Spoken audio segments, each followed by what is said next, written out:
Welcome back to my channel. ನಾನು ನಿಮ್ಮ ಪ್ರೀತಿ ಅಶ್ವಿನಿ ಮಂಜುನಾಥ್. ಹೇಗಿದ್ದೀರಾ ಎಲ್ಲರೂ? ಹಾಯ್ ಹೋಪ್ ಚೆನ್ನಾಗಿದ್ದೀರಾ ಅಂತ ಭಾವಿಸ್ತೇನೆ. ನಾನು ಕೂಡ ಚೆನ್ನಾಗಿದ್ದೀನಿ. ಇವತ್ತು ನಾನು ಹೆಸರು ಕಾಳು ಮಸಾಲ ಉಪ್ಪು ಸಾಂಬಾರು ಹೇಗೆ ಮಾಡೋದು ಅಂತ ತೋರಿಸ್ತೀನಿ. ನೀವು ಎಲ್ಲ ಥರದ ಉಪ್ಪು ಸಾಂಬಾರುಗಳನ್ನ ಮಾಡ್ಕೊಂಡು ಊಟ ಮಾಡಿರ್ತೀರ, ಆದರೆ ಈ ರೀತಿಯಾಗಿ ಒಮ್ಮೆ ಮನೆಯಲ್ಲಿ ಟ್ರೈ ಮಾಡಿ, ತುಂಬ ಚೆನ್ನಾಗಿರುತ್ತೆ. ಇವಾಗ ಇದನ್ನು ಮಾಡಲಿಕ್ಕೆ ಏನೇನೆಲ್ಲ ತೊಗೊಂಡಿದ್ದೀನಿ ಅಂತ ಹೇಳ್ತಾ ಬರ್ತೀನಿ.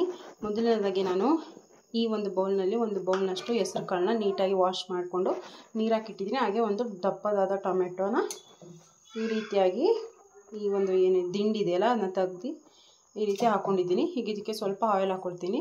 ಆಯಿಲ್ ಹಾಕಿ ಒಂದು 2 ಸೀಟಿ ಓಡಿಸ್ಕೊಳ್ತೇನೆ ವಿಷಲ್. ನಿಮಗೆ ಕಾಣ್ತಾ ಇರ್ಬೋದು ಎಣ್ಣೆ ಹಾಕಿರೋದು. ಒಂದು ಅರ್ಧ ಟೀ ಸ್ಪೂನ್ ಹಾಕಿದ್ದೀನಿ ಎಣ್ಣೆ. ನಾನು ಇದನ್ನು ಇವಾಗ ಸ್ಟವ್ ಆನ್ ಮಾಡಿಕೊಂಡು ಕೂಗ್ಲಿಕ್ಕೆ ಇಡ್ತೀನಿ. ಹಾಕ್ಕೊಂಡಿದ್ದೀನಿ ನಾನು. ನೆಕ್ಸ್ಟು ಖಾರಕ್ಕೆ ರುಬ್ಲಿಕ್ಕೆ ಏನೇನೆಲ್ಲ ಹಾಕ್ತೀನಿ ಅಂತ ಹೇಳ್ತೀನಿ. I am extremely sorry friends. ಏನಪ್ಪ ಅಂದರೆ ನಾನು ಇನ್ನೇನು ಖಾರಕ್ಕೆ ಅನುಗುಣವಾಗಿ ನಾನು ಹಸಿಮೆಣ್ಸಿನ್ಕಾಯಿನ ಬೇಯಿಸ್ಕೊಳ್ಳೋಕೆ ಹಾಕ್ಕೊಳ್ಬೇಕಾಗಿತ್ತು. ಬೈ ಮಿಸ್ಟೇಕ್ ಆಯಿತು, ಕ್ಷಮೆ ಇರಲಿ. ಹಾಕ್ಕೊಳ್ತಾ ಇದ್ದೀನಿ. ನಾನಿವಾಗ ಏನೆಲ್ಲ ಇಂಗ್ರೀಡಿಯೆಂಟ್ಸ್ ತೊಗೊಂಡಿದ್ದೀನಿ ಅಂತ ತೋರಿಸ್ತೀನಿ. ಮೊದಲನೇದಾಗಿ ನಾನು ಇಲ್ಲಿ ಆರಿಸ್ಲಿಕ್ಕೆ ಸ್ವಲ್ಪ, ಹಾಗೆ ಒಂದು ಈರುಳ್ಳಿ ಮೀಡಿಯಮ್ ಸೈಜ್ದು, ಮತ್ತು ಒಂದು ಗೆಡ್ಡೆ ಬೆಳ್ಳುಳ್ಳಿ, ಹಾಗೆ 1 ಟೀ ಸ್ಪೂನಷ್ಟು ಜೀರಿಗೆ. ಇದರಲ್ಲಿ ನಾನು ಒಗ್ಗರಣೆಗೆ ಮತ್ತು ಆಡ್ಸೋಕ್ಕೆ ಎರಡಕ್ಕೂ ಯೂಸ್ ಮಾಡ್ತೀನಿ. ಹಾಗೆ 1 ಟೇಬಲ್ ಸ್ಪೂನು ಸಾಸಿವೆ, ಅರ್ಧ ಟೇಬಲ್ ಸ್ಪೂನು ಮೆಣಸು, ಹಾಗೆ ಚಿಟಿಕೆ ಅರಿಶಿಣ. ಮತ್ತು ಇಲ್ಲಿ ಒಗ್ಗರಣೆಗೆ ಮಾಡ್ಕೊಬೇಕು, ಅದಕ್ಕೋಸ್ಕರ ಇದು 1 ಗೆಡ್ಡೆ ಬೆಳ್ಳುಳ್ಳಿ, ಮತ್ತು ಒಂದು 3 ಒಣಮೆಣಸಿನ್ಕಾಯಿ, ಹಾಗೆ 2 ಗರಿ ಕರಿಬೇವು, 1 ಮೀಡಿಯಮ್ ಸೈಜ್ ಈರುಳ್ಳಿನ ಈ ಥರ ಉದ್ದುದಾಗಿ ಸ್ಲೈಸಾಗಿ ಕಟ್ ಮಾಡ್ಕೊಂಡಿದ್ದೀನಿ. ಹಾಗೆ ಸ್ವಲ್ಪ ಕೊತ್ತಂಬರಿ ಸೊಪ್ಪು, 1 ನಿಂಬೆಹಣ್ಣಲ್ಲಿ ಅರ್ಧ ನಿಂಬೆಹಣ್ಣಷ್ಟು ಭಾಗದಷ್ಟು ನಾನು ಹುಣಸೆಹಣ್ಣಲ್ಲಿ ನೆನೆ ಹಾಕ್ಕೊಂಡಿದ್ದೀನಿ. ಮತ್ತು ಒಗ್ಗರಣೆಗೆ ಎಣ್ಣೆ, ರುಚಿಗೆ ತಕ್ಕಷ್ಟು ಉಪ್ಪು. ಇವಾಗ ಇದನ್ನು ಹೇಗೆ ಮಾಡೋದು ಅಂತ ತೋರಿಸ್ತೀನಿ. ಅದಕ್ಕೂ ಮುಂಚೆ ಸಿಟಿ ಆಗಿದೆ ಆಲ್ರೆಡಿ. ಈಗಿದು ಇನ್ನೂ ಸ್ವಲ್ಪ ಆಗಬೇಕು. ಇವಾಗಿದು ಕಾಳುಗಳೆಲ್ಲ ಬೆಂದಿದೆ. ಇಷ್ಟು ಬೆಂದಿದ್ರೆ ಸಾಕು. ಇವಾಗ ನಾವೇನು ಹಸಿಮೆಣ್ಸಿನ್ಕಾಯಿ ಮತ್ತು ಟೊಮೆಟೊ, ಅದಕ್ಕೆ 1 ಸೂಟ್ ಕಾಳಷ್ಟನ್ನ ನಾವು ಮಸಾಲೆ ಜೊತೆ ಆಡಿಸ್ಕೊಳ್ಳೋಕ್ಕೆ ಹಾರ್ಲಿಕ್ಕೆ ಇಡಬೇಕು. ನೀವು ನೋಡ್ತಾ ಇರ್ಬೋದು, ನಾನು ಇಲ್ಲೆಲ್ಲವನ್ನು ತೆಗೆದಿಟ್ಕೊಂಡು ಹಾರ್ಲಿಕ್ಕೆ ಇಡ್ತಾಯಿದ್ದೀನಿ.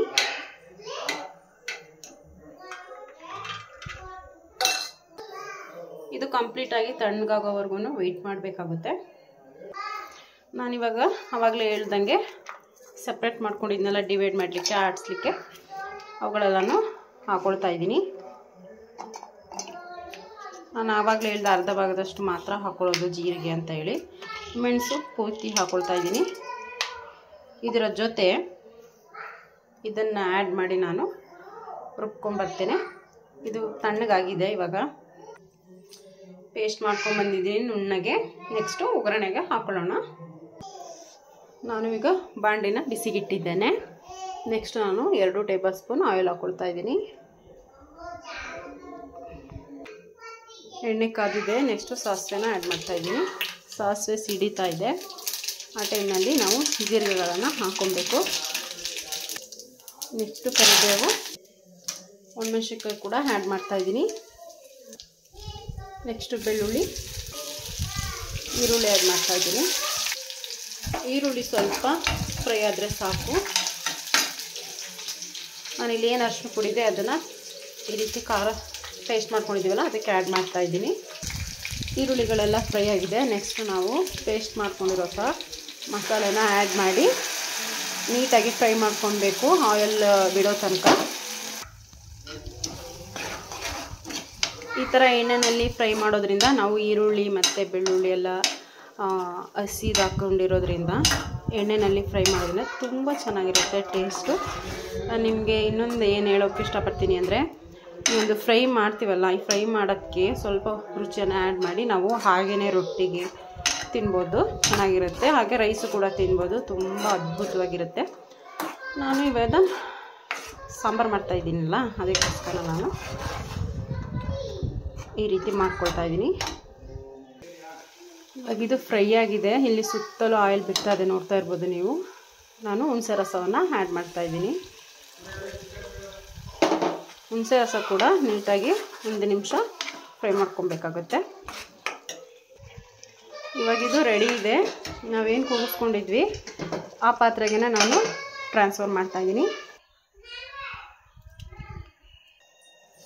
ನಾನು ಮಸಾಲೆನ ಹಾಕ್ಕೊಂಡು ಮಿಕ್ಸ್ ಮಾಡ್ಕೊಂಡಿದ್ದೀನಿ. ನೆಕ್ಸ್ಟು ನೀರನ್ನು ಆ್ಯಡ್ ಮಾಡ್ತಾಯಿದ್ದೀನಿ. ನಾವು ಮಸಾಲ ಸಾಂಬಾರು ಮಾಡ್ತಾ ಇರೋದ್ರಿಂದ ನೀರು ತುಂಬ ಜಾಸ್ತಿನೂ ಹಾಕ್ಬಾರ್ದು, ತುಂಬ ಕಡಿಮೆ ಪ್ರಮಾಣದಲ್ಲೂ ಹಾಕ್ಬಾರ್ದು.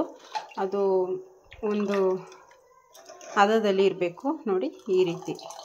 ಅಂದರೆ ಹೆಸ್ರು ಕಾಳು ಹಾಕಿರೋದ್ರಿಂದ ಬೇಯ್ತಾ ಅದು ಸ್ವಲ್ಪ ತಿಕ್ನೆಸ್ ಬರುತ್ತೆ. ಅದಕ್ಕೋಸ್ಕರ ಇದು ಒಂದು ಮಳ್ಳು ಬರ್ತಾ ಇದ್ದಂಗೆ ನಾನು ರುಚಿಯನ್ನು ಆ್ಯಡ್ ಮಾಡ್ತೇನೆ. ಮಳ್ತಾ ಇದೆ. ಈಗ ನಮಗೆಷ್ಟು ರುಚಿ ಬೇಕು ಅದಕ್ಕೆ ಅನುಗುಣವಾಗಿ ನಾನು ಉಪ್ಪನ್ನು ಆ್ಯಡ್ ಮಾಡ್ಕೊಳ್ತಾ ಇದ್ದೀನಿ. ಇದು ಒಂದು 2 ನಿಮಿಷ ಬೇಯಬೇಕು. ಇದ್ರ ಜೊತೆಯಲ್ಲೇ ನಾನು ಸಾಂಬಾರು ಸೊಪ್ಪನ್ನು ಹಾಕ್ಕೊಂಡು ಲೋ ಫ್ಲೇಮಲ್ಲಿ ಇಟ್ಕೊಂಡು ಒಂದು 2 ನಿಮಿಷ ಬಾಯ್ಲ್ ಮಾಡ್ಕೊಳ್ತಾ ಇದ್ದೀನಿ. ಸಾಂಬಾರು ಇವಾಗ ಬೆಂದಿದೆ. ನಾನು ಅವಾಗ ತೋರಿಸಿತ್ತು ಇವಾಗ ತೋರಿಸಿತ್ತು ವ್ಯತ್ಯಾಸ ನೋಡಿ, ಸ್ವಲ್ಪ ತಿಕ್ಕಾಗಿದೆ.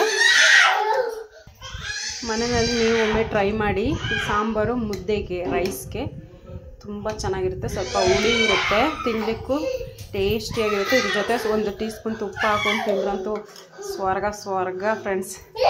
ನಾನು ಮುದ್ದೆ ಮಾಡ್ಕೊಂಡಿದ್ದೀನಿ, ಅದಕ್ಕೆ ಇವಾಗ ನಾನು ಸರ್ವ್ ಮಾಡ್ತಾಯಿದ್ದೀನಿ. ಹಾಕ್ಕೊಳ್ತಾ ಇದ್ದೀನಿ ಸಾಂಬಾರು. ನಾನು ರೈಸ್ ಏನಕ್ಕೆ ಇಟ್ಟಿದ್ದೀನಿ ಅಂದರೆ ಮುದ್ದೆ ತಿಂದಮೇಲೆ ಸ್ವಲ್ಪನಾದರೂ ರೈಸ್ ತಿನ್ನಲೇಬೇಕಂತೆ.